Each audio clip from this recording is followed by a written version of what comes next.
What concerns a lot of people is that these other nations are buying a lot of gold right now. And that really freaks them out about our fiat dollar. And just what if the world market decides the American dollar isn't what we're going to base world currency on anymore? What if it is going to be based on a gold standard? Well, oh my God, are we screwed or what? We're such consumers as Americans. The idea for many of us to hunker down and eat leftovers. I mean, we're probably two generations removed from people who felt they had to be more responsible with the money that they do have. And a lot of disposable income now has to go toward just paying for stuff. When I hear from people who are calling and they're concerned, I hear from a lot of folks who are either older adults, grandparents maybe, and they're all about, it's not for me. It's not for me. It's for my kids. It's for my grandkids. And they've been through a lot. They've been through a bunch of this stuff before, so they know what it is, and they know it's kind of painful. And they want to spare their children of that kind of misery.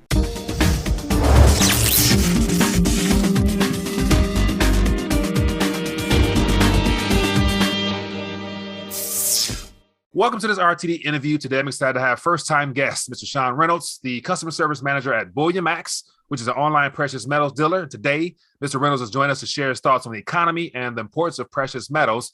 So, Sean, welcome to RTD interviews. Hey, great to be here, Michael. Thanks for inviting me. My pleasure. Yes, looking forward to connecting with you and just having a great discussion as to what's going on in the world, and then more importantly, why precious metals is extremely important. And I'm excited to partner with Bullion to shine more light on this subject. But before we dive into all that, can you share with us a little bit of your background and how you've arrived at this point in your career? Sure. I'm a long-time service professional. I've been in some type of service capacity for the last 30 years or so. Spent 20 years with Mattel, managing their customer service department and kind of an architect of the American Girl service model, which is kind of world-renowned for quality. I worked at AppMex. They hired me as their manager of customer service, and the opportunity they felt was they needed the team to learn how to be smooth. Now, when I say learn to be smooth, if you've got $50,000 worth of silver in transit going to a customer, and that tracking information is, let's say, a little inconclusive, you're going to get a call. And when they call, you'd better be smooth. So, that was really what brought me in. I didn't have a lot of experience in metals. I had more experience in service. And I would say to that extent, I still do. But man, what an education about metals, just being so close to it, helping people with their orders if they had problems, things of that nature. Then just didn't really enjoy my time there. Started my own health insurance agency, which I still have to this day.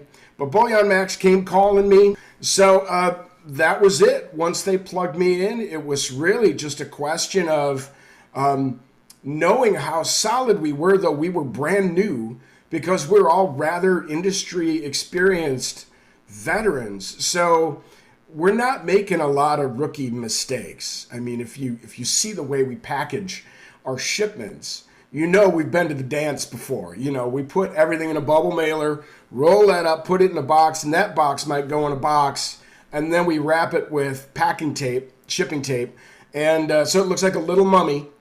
I'll tell you, a truck could hit that thing, and as long as that bubble mailer on the inside is still intact, you'll get your stuff, and it's going to be safe. So we take that aspect of it very seriously. That's good. Well, thank you for sharing that. Sure. Yeah. So let's dive right in. So I'm curious to get your thoughts on a variety of things, because your background, you have a well-rounded background. So definitely, I'm sure you offer a unique perspective. So, given the current moment of where we're at right now, we're halfway through the year 2020. And the first question I want to pick your brain on is, based upon all the things that you're witnessing and seeing in the industry in particular, as well as the economy, what are some things that, have you concerned, as well as some things that probably have you excited as well?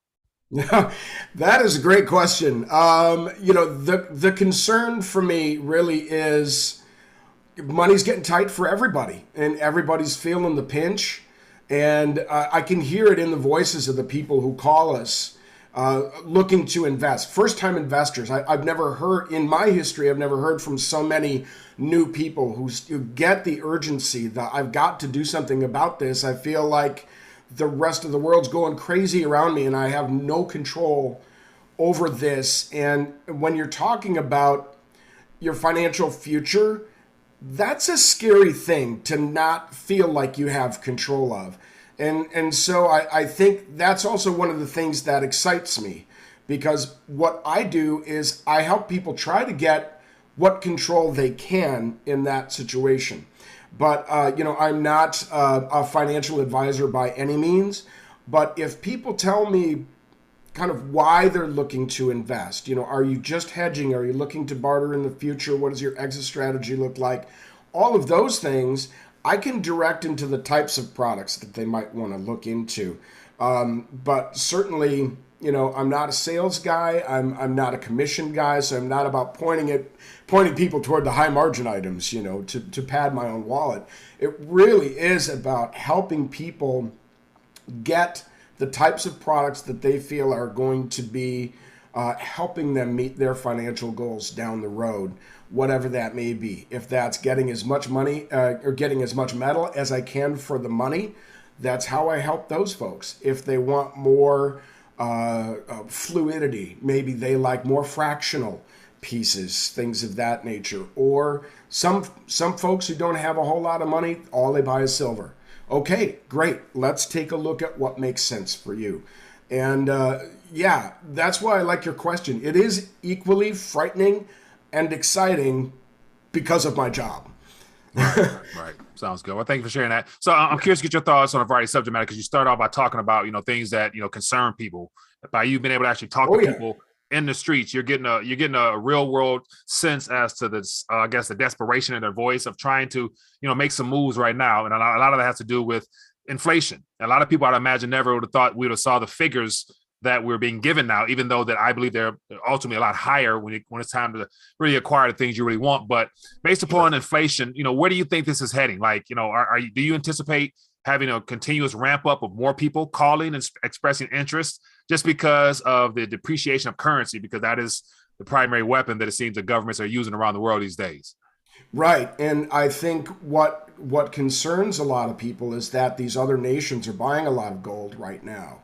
And that really freaks them out about our fiat dollar. And just, what if the world market decides the American dollar isn't what we're going to base world currency on anymore? What if it is going to be based on a gold standard? Well, oh my God, are we screwed or what in that particular situation? That's the really frightening thing. That, and we're such consumers as Americans. The idea for many of us to hunker down and eat leftovers, eat ramen because you have to. I mean, we're probably 2 generations removed from people who felt they had to be more responsible with the money that they do have. And a lot of disposable income now has to go toward just paying for stuff. We're not used to this. And I think that's where a lot of the panic comes from, is this is not comfortable for people. I mean, I think about things in my own house. I see bananas go bad on the counter. I'm like, damn it, come on. We're wasting money on food. All right, it's $1.50, okay? But I know that's probably the tip of the iceberg. And I also know I'm not the only family on the planet that's going through that, okay? So this is bananas. For somebody else, they probably bought, maybe some steak that they should have cooked on that day, but they bought steak because it's like, hey, it's cheap, let's do it. And then something prevents them from cooking it that day, and now they're throwing that away. But we're not used to that mattering so much because every dollar is so tight. So when I hear from people who are calling and they're concerned, I hear from a lot of folks who are either older adults, grandparents maybe, and they're all about, it's not for me. It's not for me. It's for my kids. It's for my grandkids. And they've been through a lot. They've been through a bunch of this stuff before, so they know what it is, and they know it's kind of painful. And they want to spare their children of that kind of misery. by not having the financial background that maybe grandparents can provide. All right, good point there. Now, I'm curious to get your thoughts on like just the level of tightness that, because a lot of Hmm. people are being forced to now, I guess, concern themselves with, disposable income, savings, whatever there might be, as well Hmm. as, the retirement aspect. We know statistically speaking, majority of the population, especially the baby boomers, a very low percentage actually have a retirement saving and things of that Hmm. nature. And so those are just things that were already present, but now we're entering in something completely new. And the Hmm. concern is, a recession. And I think if it gets as bad as it might end up, then we're going to probably experience something around the lines of depression, which nobody alive at this current moment really realize how bad that could be. When you're Right. talking to people, what are, I guess, how do you try to, I guess, comfort and provide a sense of hope for people who may have those same Hmm. concerns heading into an environment that's going to be very problematic? Absolutely. First of all, I congratulate them on taking a step toward trying to get some control over it. You're certainly already in a better place than someone who's doing nothing or just ignoring it and hoping it's going to go away. Okay, that's never solved any problem ever. Horrible approach. Best to do something. So for them, getting them to understand you're trading your paper dollars, your current paper dollars that are losing their value every day, into a commodity. Okay, the thing is, paper dollars are something that could become useless, and we throw them in the river, and we don't use these anymore. They're valueless. But precious metals, though, they're never going to become valueless. So we're not going to throw them in the river and say, hey, we're done with that. Okay, so that's something that you can count on always being there, and it always has been there. But I'll tell you what, it's about as, or it has been, as sexy as bonds.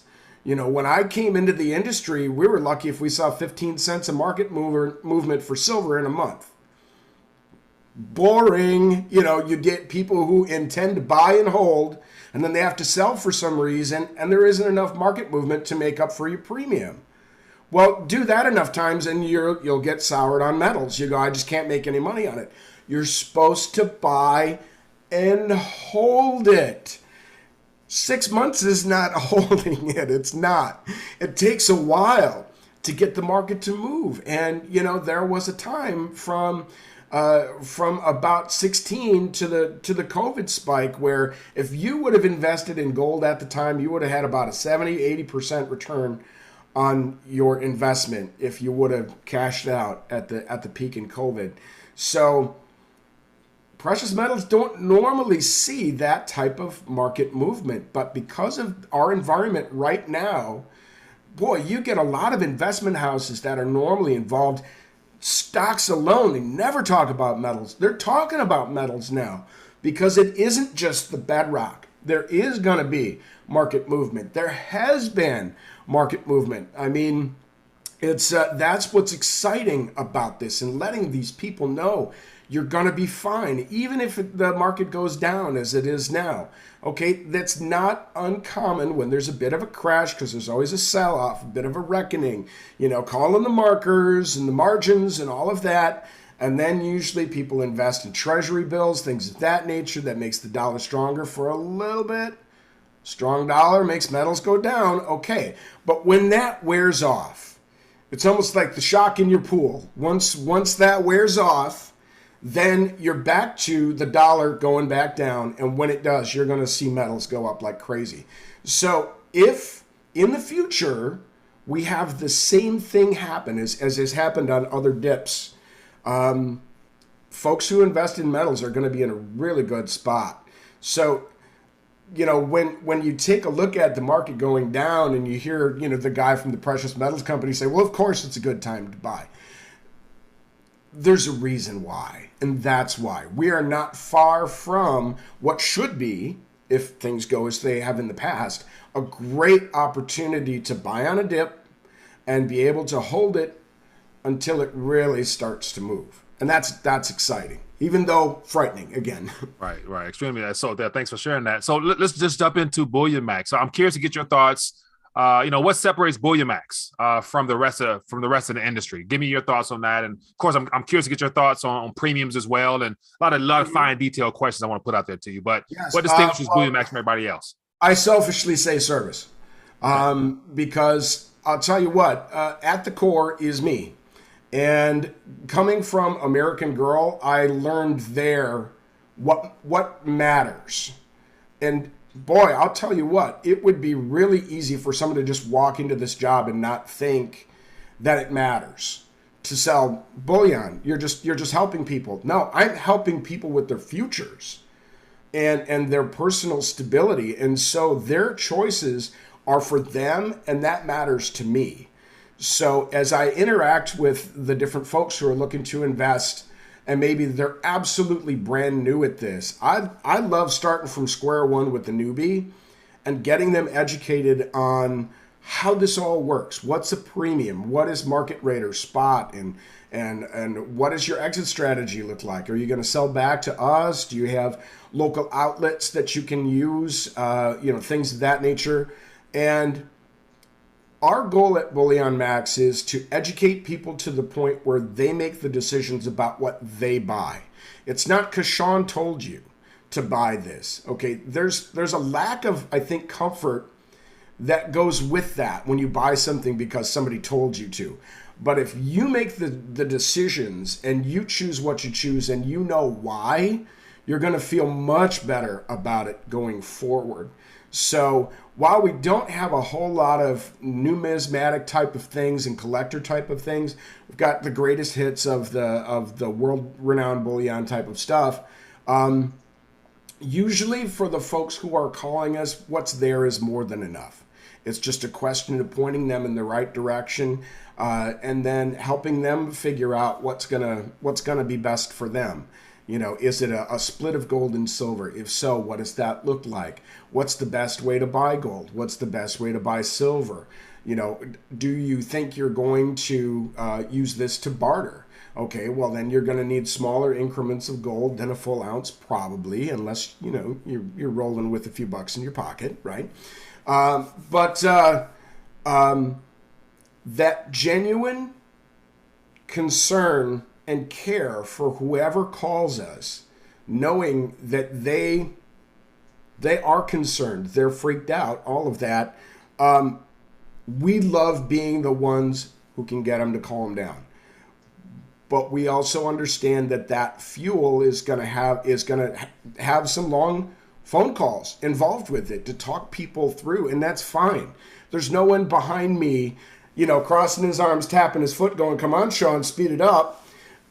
These calls take as long as they take, and we have no problem taking as much time as we need to get people educated to feel good about their investments and certainly feel good about doing business with Bullion Max. Right. Good deal. Good deal. Now, as far as competitiveness, as far as the premiums are concerned, how do you guys separate yourself? And I'm assuming what's your pricing metrics against your competitors, given the fact you guys are newer to the industry? How do you guys separate yourself come price time? Yeah, and this is another situation where it helps that we're experienced in the business. Of course, we know who the big competitors are. We watch their prices all the time, and we set ours accordingly. I think it's fair enough to say that if we don't have the lowest price, we will be among the lowest price people. I think the race to the bottom to always have the lowest price, those folks aren't going to be in business for very long, because this is an extremely low margin business. It is not for the faint of heart. I mean, when you consider probably less than a 2% margin on gold, and gold is the expensive orders, yeah. So when your premium is $85 on a kangaroo, 1 ounce kangaroo gold coin, for example, okay, there's not a lot of room to make money in there because our cost is built into that $85. So it's not like, man, $85, holy cow. It doesn't mean we're making $85 because you bought the kangaroo. I assure you it's much less than that. Yeah. So, but yeah, we're going to be near the bottom, if not the bottom, for many, many items. Yeah. Right. Now, I'm curious to get your thoughts on far as availability to the source metals, because a lot of people are talking about, we have other people out there in the industry talking about, silver is becoming harder to find Mhm. in quantities and entity and the types you want. More so is like, whatever you can get, you got to grab. And is it that level of scarcity from what you're seeing as far as what you guys can source and then move out the Yeah. door? Oh goodness, we just got silver Philharmonics back in stock after running out of them in February. I mean, so it's still very, very real. We are waiting on silver Krugerrand, which we sold out in April. So those supply chain issues are still very real. Not to the point where you can't get Eagles like in 2020, but at least I would say Eagles are starting to become a little more plentiful because those premiums are coming down just a little bit. They're still, really high compared to what I'm used to, and I'm sure what most people are used to. I mean, when I was at APMEX, holy cow, it was like buy 100 Eagles and your premium's 359 over spot. Now you're lucky if it's 1359 over spot. Probably not. Okay, it's probably more like 1516 over spot. But the supply chain issues and the availability is still touch and go. I think you'll find a lot of people have out of stocks, and we are doing everything we can to keep inventory of things. Needless to say, not a whole lot of people are selling. You don't see the amount of trading that I saw, 6-7 years ago. So, but also I just want to put that out there that though everybody's buying, if you're not buying and you have to sell, Bullion Max is a great place to sell to because, we're paying premiums to have you sell to us, not to somebody else. So we could be a great option for that for some people. Right. Sounds good there. Now, as we draw towards the end of our discussion, as far as the RTD silver kit that I'm offering to viewers, there's a assortment of 5 unique Mm-hmm. precious metals there, silver wise. I guess what put that, what was that combination all about? How did you guys come up with that? And, why was it something worth putting out there in that variety?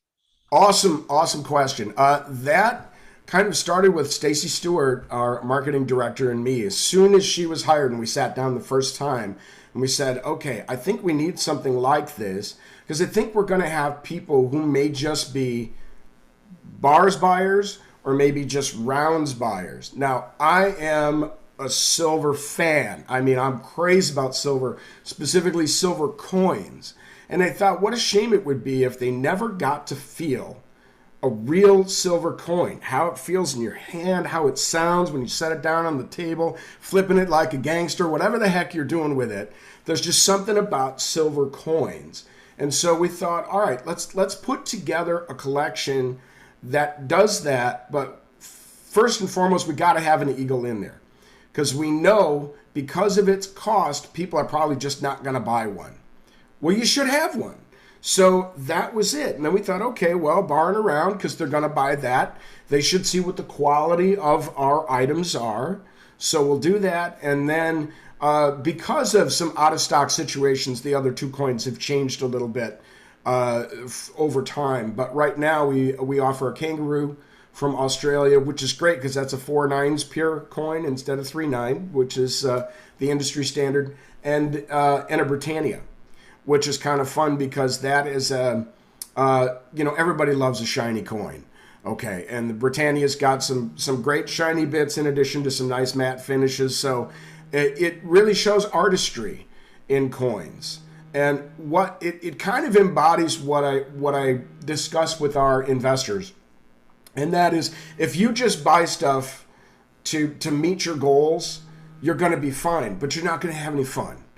Every once in a while, it makes sense to say, wow, that's really cool. I like that. I'm going to buy one of those. Yeah, buy one of those. It's like cheating on a diet, right?